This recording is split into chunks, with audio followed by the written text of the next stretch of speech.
Kemudian tafsir kita hari ini pada surah Al-Baqarah ayat 17 sampai 24 insyaallah taala.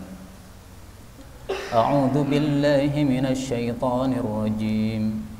Mathaluhum kamathalil ladzi istawqada naran falamma adaa'at ma hawlahu dhahaballahu binurihim wa tarakahum fi dhulumatin la yubsirun.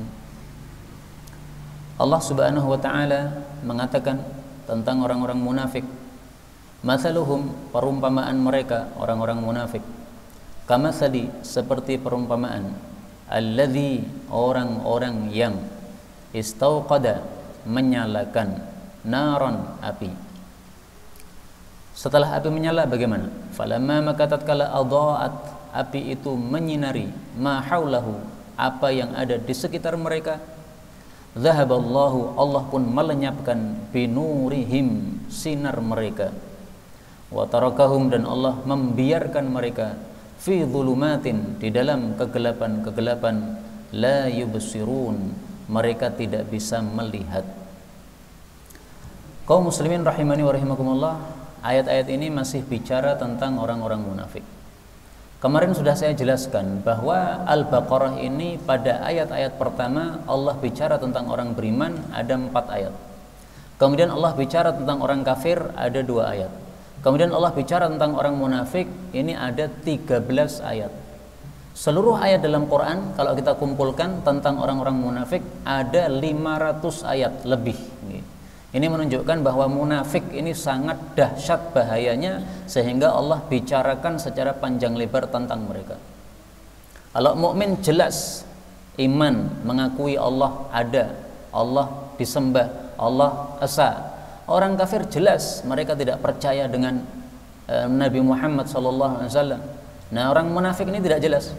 Kalau ketemu orang beriman mengatakan beriman, tapi ketemu orang kafir mengatakan kami bersama kalian. Tidak jelas, musuh dalam selimut. Nah, sehingga lebih susah untuk dimengerti daripada musuh yang jelas-jelas jadi musuh. Nah, maka Allah memberikan perumpamaan di sini supaya kita mengetahui bagaimana kondisi mereka.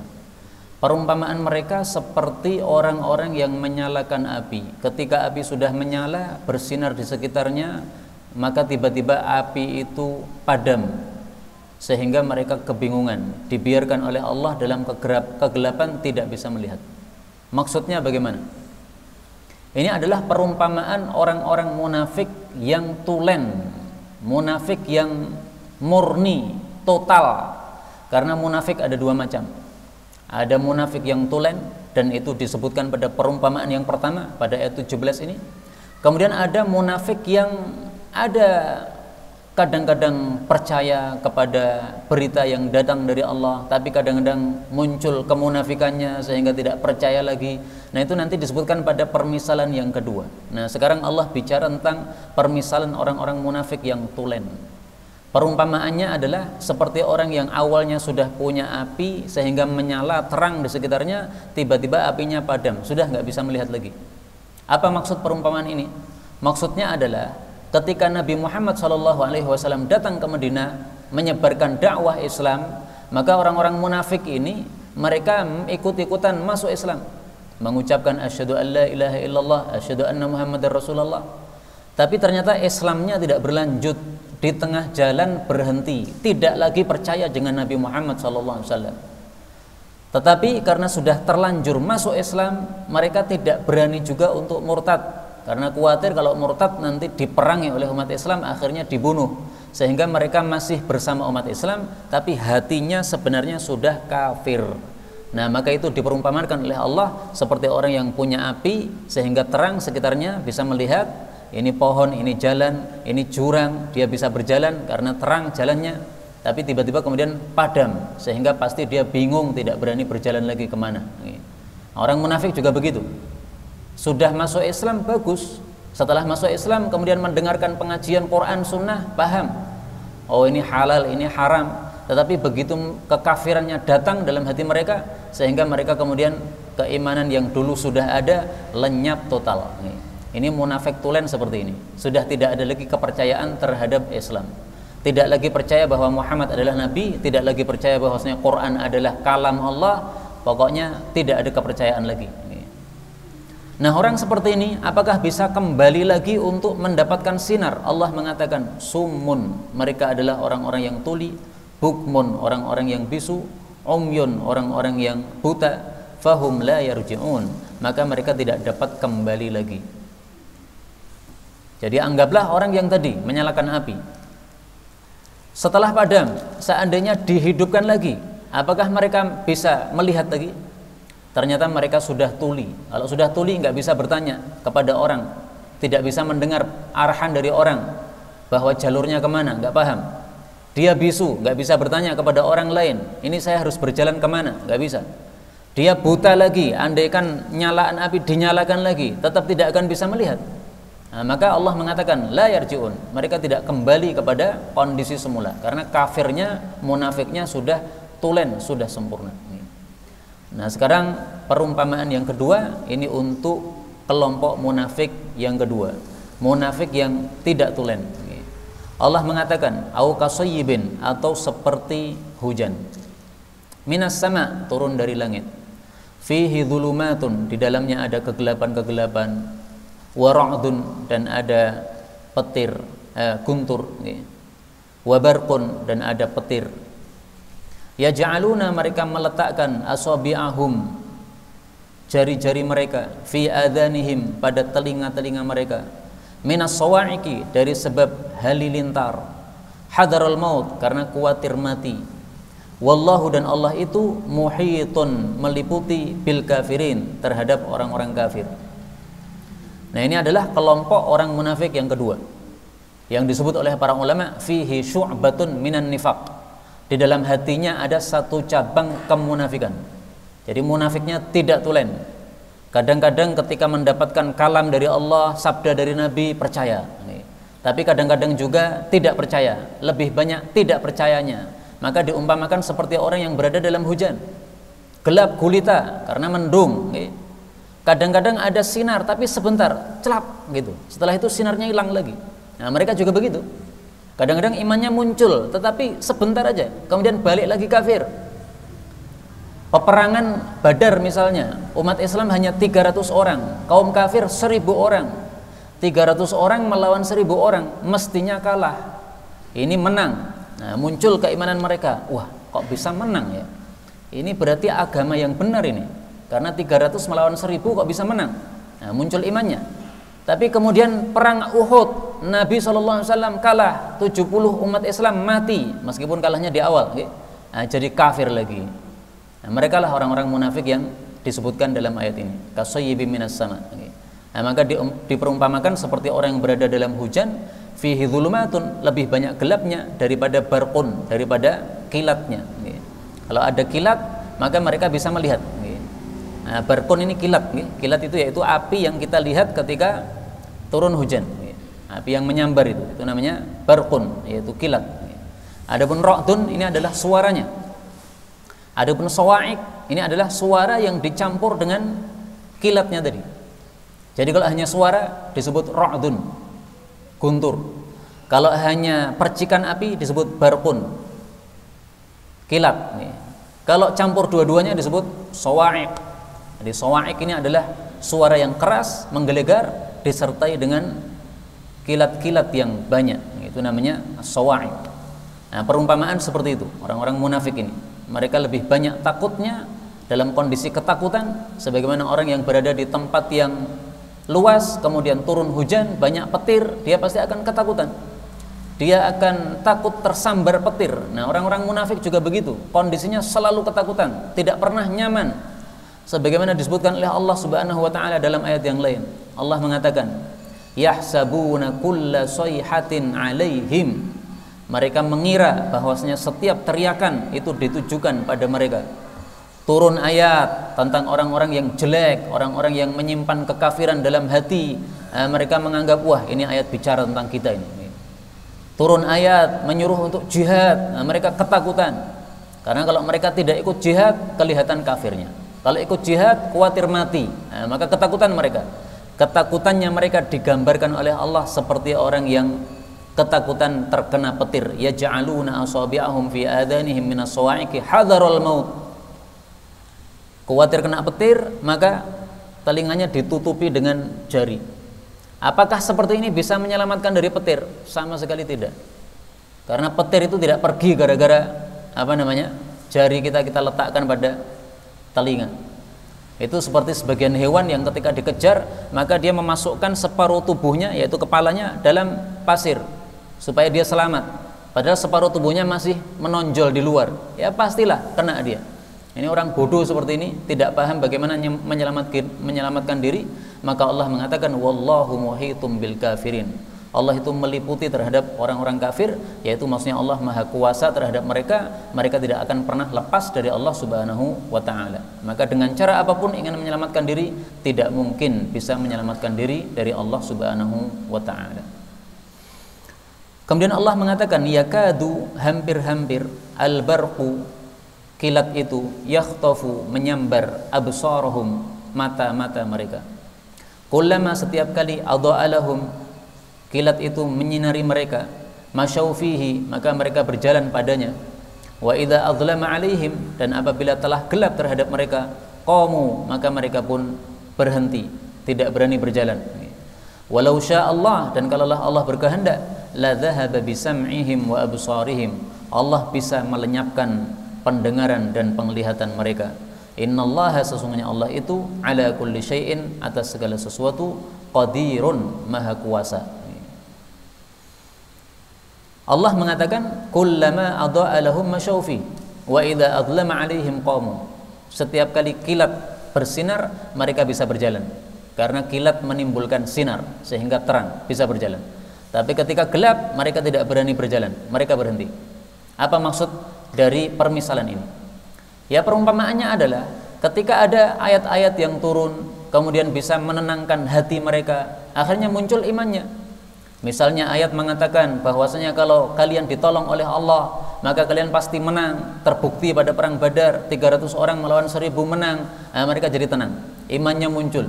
Wah, ini betul, ini betul-betul Allah memberikan pertolongan. Berarti betul-betul Islam agama yang benar. Betul-betul ini Quran adalah kalam Allah. Tapi ketika mereka kalah, mendapatkan musibah, sedikit aja mendapatkan musibah, mereka sudah balik lagi kafir, tidak percaya kepada Allah subhanahu wa ta'ala. Nah, mari kita perhatikan diri kita masing-masing. Apakah hati kita ini 100% percaya kepada Allah atau tidak? Kalau kita tidak 100% percaya kepada Allah, mungkin kita termasuk munafik yang model kedua ini. Kadang muncul iman, kadang hilang imannya. Kita lihat diri kita, apakah kita 100% percaya dengan Quran ini? Kalau memang kita percaya dengan Quran, ya kita harus amalkan sesuai apa yang disebutkan dalam Quran.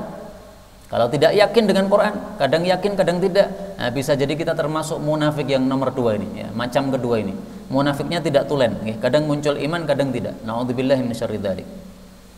Karena itu Allah Subhanahu wa taala menasihatkan kepada mereka, orang-orang yang kadang muncul imannya, kadang tidak itu. Allah mengatakan, ya ayyuhan nas, wahai seluruh manusia, u'budu rabbakum, sembahlah kepada Rabb kalian, ibadahlah kepada Rabb kalian, alladzi khalaqakum, yang telah menciptakan kalian, walladzina min qablikum, dan orang-orang sebelum kalian, la'allakum tattaqun, supaya kalian bertakwa kepada Allah Subhanahu wa taala. Ya ayyuhan nas, ini adalah kalimat yang pertama, ya ayyuhan nas, yang disebutkan dalam Al-Qur'an. Dalam Al-Qur'an kita temukan kata-kata ya ayyuhan nas beberapa kali. Ada 20-an kali. Nah, yang pertama adalah surat Al-Baqarah ayat 21 ini, ya ayyuhan nas, u'budu rabbakum, ibadahlah kepada Rabb kalian. Ini adalah perintah yang pertama disebutkan dalam Quran. Dari sejak kita membaca Al-Fatihah sampai ayat ini belum ada perintah. Perintah yang pertama kali adalah u'budu rabbakum. Ini menunjukkan bahwa perintah ini perintah yang paling penting dalam agama. Apa makna u'budu rabbakum? Ibadah kepada Allah, maknanya apa? Para ulama mengatakan setiap kata-kata u'budullah di dalam Al-Quran itu maksudnya adalah wahidullah, esakanlah Allah. Jadi tidak hanya menyembah. Karena kalau hanya menyembah Allah, orang-orang kafir dulu juga menyembah Allah juga. Rasul sallallahu alaihi wasallam pernah bertanya kepada salah satu orang kafir yang akhirnya nanti masuk Islam, ya. Namanya Husain. Ditanya oleh Nabi sallallahu alaihi wasallam, "Ya Husain, wahai Husain, kam ta'budul yauma ilahan?" Berapa Tuhan yang hari ini kamu sembah? Qala abi, maka Husain mengatakan, "Sab'atan." Tuhan saya yang saya sembah ada 7. Sittatan fil ardi, 6-nya di bumi, ya, arca-arca yang dibuat oleh mereka itu, wa wahidan fis sama, dan 1 lagi di langit, yaitu siapa? Allah Subhanahu wa taala. Jadi orang-orang kafir dulu sudah menyembah Allah, tetapi menyembahnya hanya waktu tertentu saja. Pas lagi terdesak ingat sama Allah, naik kapal kemudian kapalnya terombang-ambing oleh ombak, ingin tenggelam, nah ingatnya sama Allah, karena mereka yakin yang bisa menyelamatkan hanya Allah. Dalam Al-Quran Allah Subhanahu wa ta'ala mengatakan, "Wala in sa'altahum man khalaqas samawati wal ard la yaqulunna Allah." Kalau engkau bertanya kepada mereka orang-orang kafir, siapa yang menciptakan langit, bumi, siapa yang menjalankan matahari, bulan, la yaqulunna Allah. Sungguh betul-betul mereka mengatakan Allah. Jadi mereka yakin ada Allah.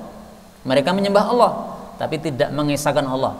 Karena itu u'budullah wa'budu rabbakum, ini maksudnya tauhidkanlah Allah, esakanlah Allah Subhanahu wa taala.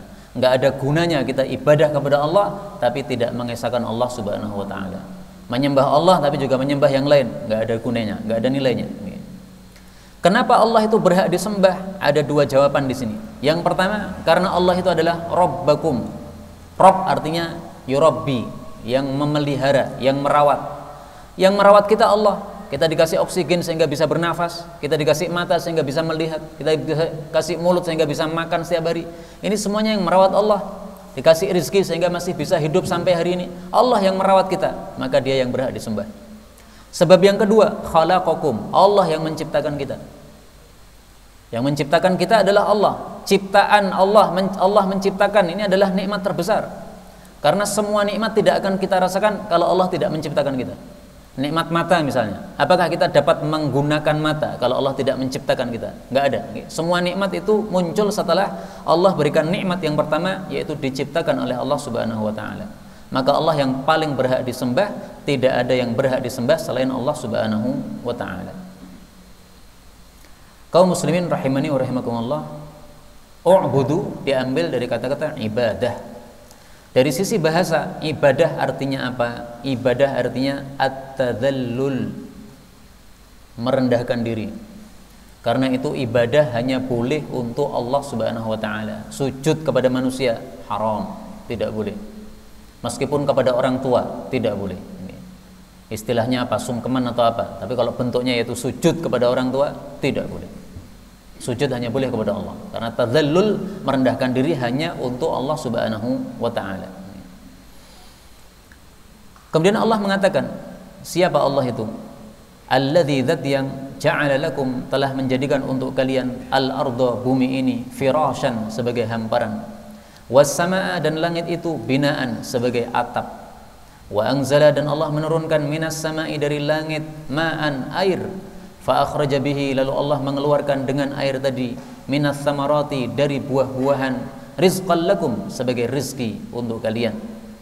Fala taj'alu, maka janganlah kalian menjadikan lillahi, untuk Allah, andadan, tandingan-tandingan, wa antum ta'lamun, sementara kalian mengetahui, maksudnya mengetahui bahwasanya Allah Subhanahu wa taala yang menciptakan langit dan bumi tadi. Inilah Allah. Allah menjadikan bumi sebagai hamparan. Apa maksudnya hamparan? Kata-kata ini menyebabkan adanya perselisihan pendapat di antara para ulama. Sebagian ulama mengatakan ayat ini menunjukkan bumi datar, karena yang namanya hamparan datar. Jadi bumi tidak bulat. Yang mengatakan bumi bulat bertentangan dengan ayat ini. Ulama yang lain mengatakan bumi itu bulat. Sebagaimana sudah mutawatir, hampir semua orang kalau ditanya bumi bentuknya apa? Bulat. Anak-anak kecil ditanya bumi bentuknya apa? Bulat. Lah bagaimana dengan ayat ini? Bumi dijadikan sebagai hamparan. Ini maksudnya adalah hamparan dalam pandangan mata kita. Kalau kita melihat bumi, ya di depan mata kita terlihatnya hamparan, tidak terlihat bulat. Terlihat bulat itu kalau kita menjauh dari bumi, ya dari jauh kemudian melihat bumi mungkin terlihat bulat. Saya juga nggak pernah melihat. Tapi konon bumi bentuknya apa? Bulat. Tapi tidak penting perbedaan pendapat ini. Yang penting kita percaya bahwa yang mengatur bumi adalah siapa? Allah Subhanahu wa taala. Mau bumi bulat, mau bumi datar, terserah, nggak penting. Yang penting kita mengimani bahwa Allah yang mengatur bumi dan Allah yang menciptakan bumi, dan kita wajib taat kepada Allah di atas bumi ini. Was-samaa binaa, langit dijadikan sebagai bina. Bina biasanya dalam arti keseharian artinya adalah bangunan, tetapi yang dimaksud di sini adalah atap. Kenapa? Karena pada ayat yang lain, nah ini termasuk menafsirkan Quran dengan Al-Quran, dan ini adalah tingkatan yang paling utama dalam menafsirkan Quran. Surat Al-Anbiya ayat 32. Wa ja'alna as-samaa'a, dan kami jadikan langit itu saqfan, sebagai atap mahfudho, yang dijaga oleh Allah, sehingga langit tidak pernah rontok ya, meskipun tidak ada tiangnya, itu karena dijaga oleh Allah Subhanahu wa taala. Allah mengatakan di sini, fa akhraja bihi minas samarati rizqan lakum. Setelah Allah turunkan hujan, Allah keluarkan rizki-rizki, yaitu buah-buahan. Nah, ayat ini menurut sebagian ulama adalah tafsiran untuk ayat yang lain, di mana Allah Subhanahu wa taala mengatakan, wa fis samai rizqukum wa ma tu'adun. Surat Az-Zariyat ayat 22. Wa fis samai, dan di langit itu, rizqukum, ada rizki kalian, wa ma tu'adun, dan apa saja yang kalian itu dijanji oleh Allah Subhanahu wa taala. Di langit ada rizki kita, maksudnya bagaimana? Bukankah rizki kita di bumi? Kita manusia berada di bumi, ya rizkinya di bumi. Makan nasi dari padi di bumi. Nah, Allah mengatakan rizki di langit itu karena sumber rizki dari langit, yaitu dari air hujan. Air hujan turun, maka muncul itu padi, kemudian kita panen, kemudian kita masak menjadi rizki untuk kita dimakan. Nah, maka Allah mengatakan di sini rizqal lakum, sebagai rizki untuk kalian. Ini salah satu tafsiran untuk kata-kata wa fis sama'i rizqukum. Ada juga yang menafsirkan rizki kalian di langit, maksudnya yang mengatur rizki adalah Allah yang ada di atas langit. Yang menetapkan Allah, bukan kita. Ya, rizki di tangan Allah. Kemudian Allah Subhanahu wa taala mengatakan, wa in kuntum, dan jika kalian itu fi raibin, di dalam keraguan, mimma nazzalna, dari apa yang kami turunkan, ala abdina, kepada hamba kami, yaitu Nabi Muhammad sallallahu alaihi wasallam, fa'tu, maka datangkanlah bi suratin, satu surat, min mithlihi, semisalnya Al-Qur'an, wad'u, dan panggillah, syuhada'akum, para saksi kalian, min dunillah, selain Allah, in kuntum shadiqin, jika adalah kalian itu orang-orang yang jujur. Ayat ini menantang orang-orang kafir yang mengatakan bahwa Al-Quran bukan kalam Allah. Al-Quran hanyalah buatan Muhammad sallallahu alaihi wasallam. Maka ditantang oleh Allah, kalau benar ada manusia bisa membuat Quran, kalian buat satu surat aja seperti Quran. Allah mengatakan di sini bisuratin, dengan satu surat, tidak disebutkan surat apa. Jadi bebas, mau surat panjang silahkan, mau surat pendek, yang paling pendek dalam Quran 3 ayat. Inna a'tainakal kautsar fasholli lirabbika wanhar inna syani'aka huwal abtar. 3 ayat paling pendek. Ada enggak orang mampu membuat ayat seperti Quran? Enggak ada yang mampu, Pak. Dari sejak turun ayat ini sampai hari kiamat tidak mungkin ada orang yang mampu membuat Quran tandingan. Dulu Musailamah Al-Kadzdzab yang dia mengaku nabi, kemudian dia ditantang, kalau kamu betul-betul nabi, apakah kamu bisa mendatangkan Quran seperti yang dibawa oleh Muhammad?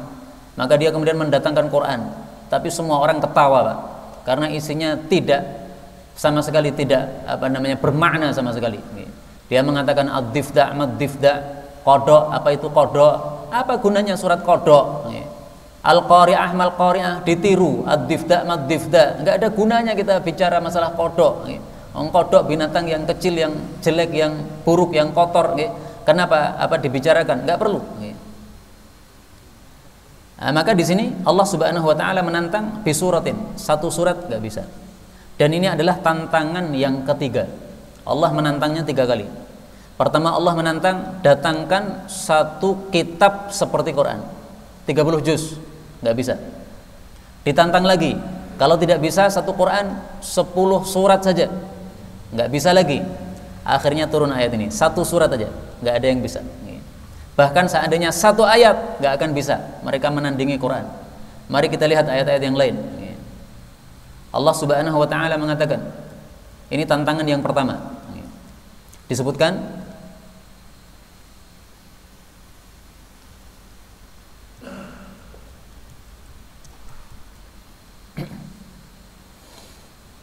am yaquluna taqawwalah, apakah mereka mengatakan bahwa Muhammad itu membuat-buat Quran? Bal la yu'minun, bahkan mereka tidak beriman. Falyatu, hendaklah mereka mendatangkan bihaditsim mislihi, dengan satu perkataan semisal Quran. Jadi kitab yang seperti Quran. In kanu shadiqin, kalau mereka itu benar.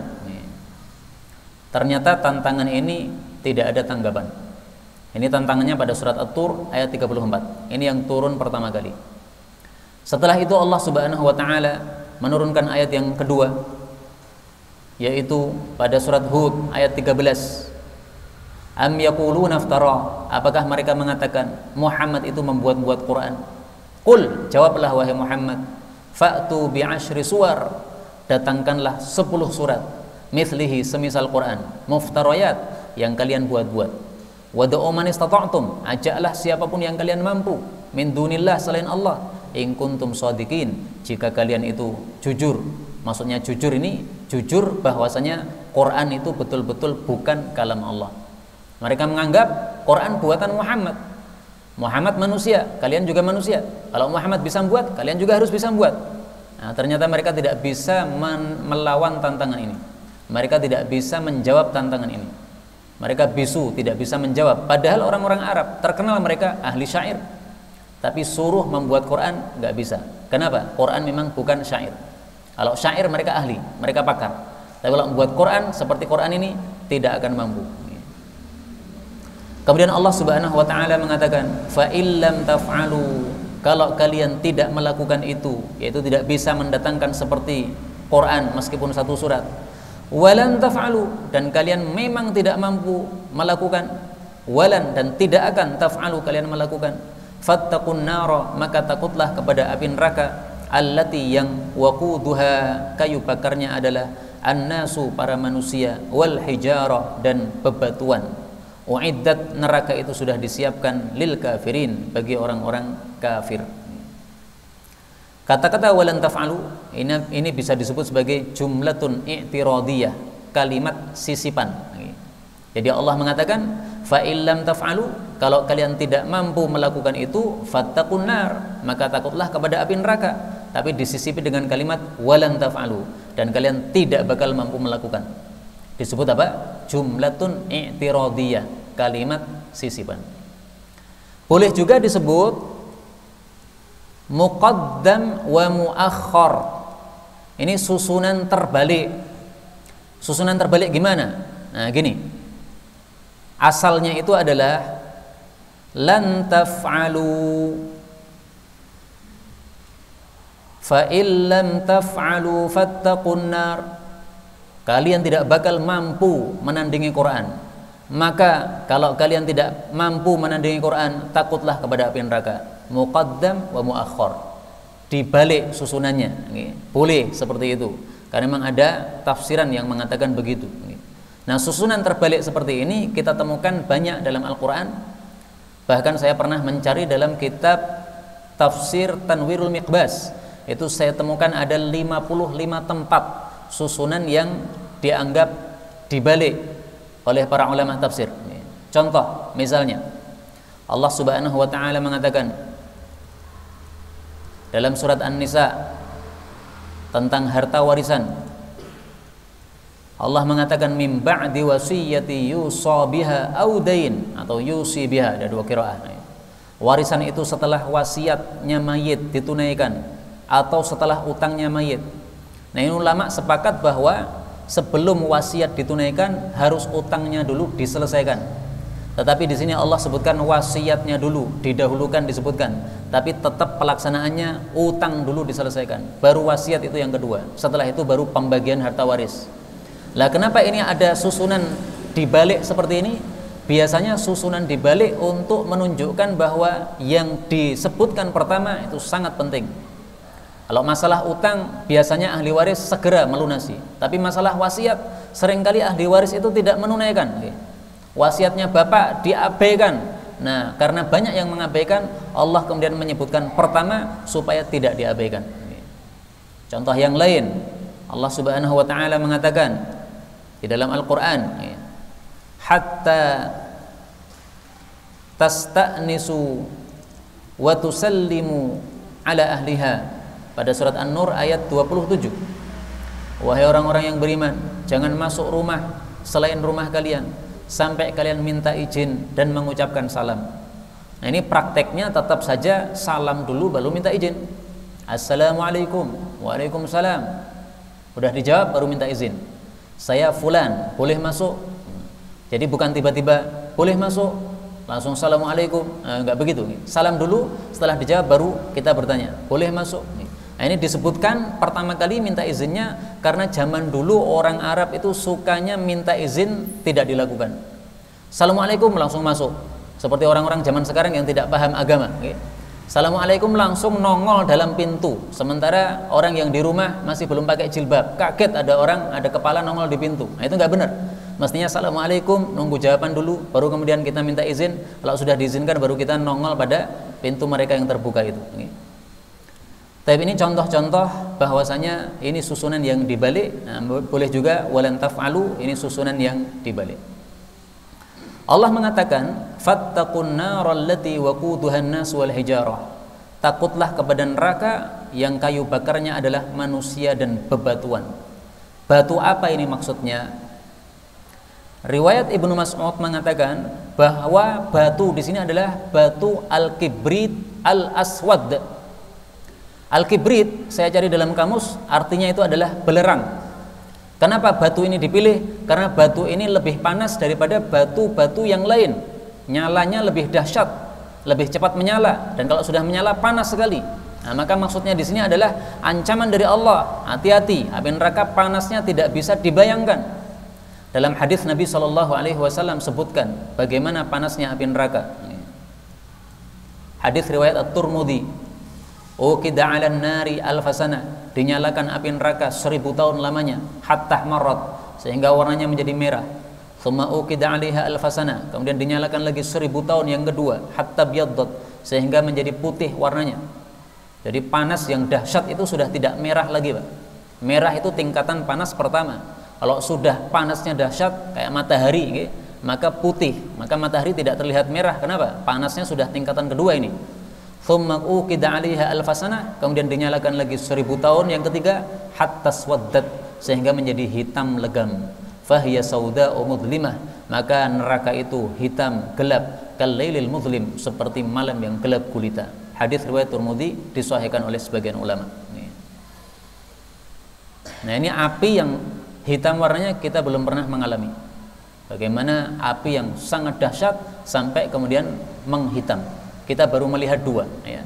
Yang merah yaitu api-api yang ada sekarang, dan yang putih yaitu matahari, karena sebenarnya matahari itu penuh dengan api, tapi dari jauh terlihat putih karena panasnya yang sangat dahsyat. Na'udzubillahi min syarri dzalik. Tapi tafsiran seperti ini menurut guru saya Syekh Mahir Al-Fahl, tafsir yang perlu ditinjau ulang. Kenapa? Karena kalau mengatakan bahwasanya batu ini adalah batu kibrit yang hitam tadi, perlu dalil yang jelas. Karena kita tidak pernah melihat neraka, sehingga kita belum tahu batu yang ada di situ batu apa. Maka lebih bagus pakai tafsiran yang kedua. Tafsiran yang kedua adalah sebagaimana disebutkan dalam Al-Quran, dan ini termasuk tafsirul Quran bil-Quran, menafsirkan Quran dengan ayat yang lain. Pada surat Al-Anbiya ayat 98, innakum, sesungguhnya kalian wahai orang-orang kafir, wa ma ta'budun, dan apapun yang kalian sembah, yaitu arca-arca, berhala-berhala, min dunillah, selain Allah, itu adalah hasabu jahannam, akan menjadi kayu bakar neraka jahannam. Antum laha waridun, kalian itu akan masuk ke dalam neraka jahannam. Nah, maka yang dimaksud batu di sini adalah bebatuan dari ma ta'budun, arca-arca mereka. Dulu mereka membuat arca biasanya dari batu. Nah, nanti batu-batu yang mereka sembah itu nanti akan dimasukkan dalam neraka juga. Bukan berarti batu-batu itu karena disembah kemudian dia salah karena mau disembah, nggak begitu. Batu nggak ada salahnya. Tapi batu ini dimasukkan di dalam neraka untuk menyiksa mereka. Jadi bukan berarti batunya disiksa oleh Allah, tidak. Batunya dimasukkan dalam neraka untuk menyiksa mereka. Ini yang kamu sembah-sembah dulu padahal tidak berhak disembah, maka sekarang kalian disiksa dengannya. Jadi disiksa dengan adanya api dan batu-batu yang sangat panas. Bisa dibayangkan bagi kalau kita berada di tempat bebatuan yang panas, sementara api berkobar-kobar di situ, kita mau menyelamatkan diri kemana? Di mana-mana ada api, di mana-mana ada batu panas, nggak bisa selamat. Na'udzubillah min syarri dzalik. Inilah kondisi api neraka. Maka hijarah di sini pendapat yang lebih bagus insyaallah ini adalah bebatuan, yaitu berhala-berhala yang dulu mereka sembah. Mirip dengan ini apa yang disabdakan oleh Nabi SAW tentang lalat. Rasulullah mengatakan, adzubabu, lalat itu, kulluhu finnar, semuanya nanti di neraka, illan nahla, kecuali lebah. Hadis riwayat Bazzar, derajatnya sahih. Apa maksudnya lalat berada di neraka? Bukan berarti lalat disiksa, karena lalat tidak punya dosa, dia enggak termasuk makhluk yang berakal. Tapi maksudnya dimasukkan neraka untuk menyiksa orang-orang kafir. Nah, mungkin kita mengira, wah lalat menyiksanya bagaimana? Barang kecil, nggak bisa untuk menyiksa. Nah, itu kan lalat dunia, Pak. Lalat akhirat beda lagi. Nah, kita mengetahui dari sabda Nabi SAW bahwa segala yang di akhirat itu sudah berbeda semuanya. Kalau lalat sekarang kecil itu karena lalat dunia. Lalat akhirat bagaimana kita nggak tahu. Rasul menyebutkan tentang orang-orang kafir, bagaimana tebalnya kulitnya orang kafir nanti di akhirat. Mari kita lihat.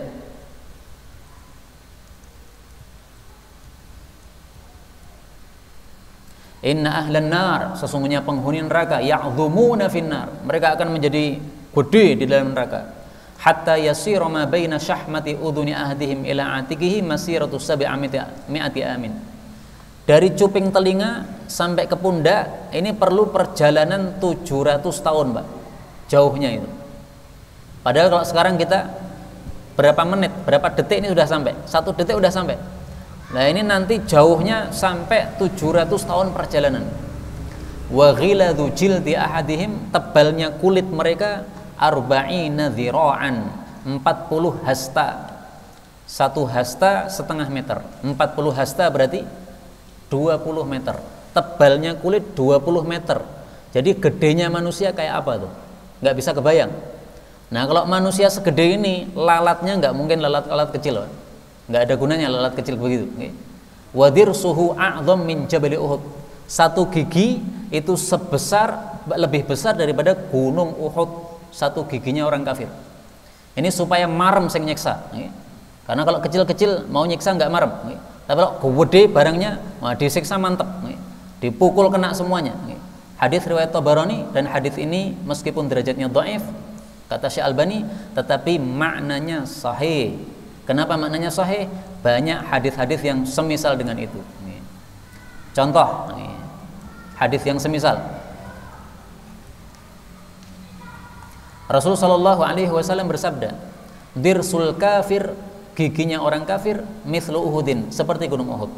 Wa ghiladu jildihi arba'una dhira'an, sementara tebalnya kulit 40 hasta, dan itu bidhira'il jabbar, dengan hastanya al-jabbar. Hadis riwayat Al-Bazzar, derajatnya sahih.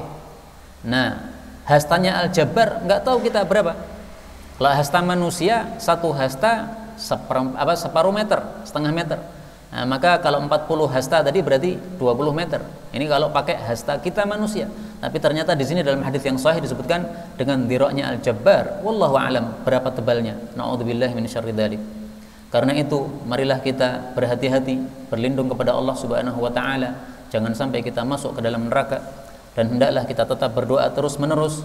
Allahumma adkhilnal jannah, ya Allah masukkanlah kita ke dalam jannah, wa najjina minan nar, dan selamatkanlah kita dari api neraka.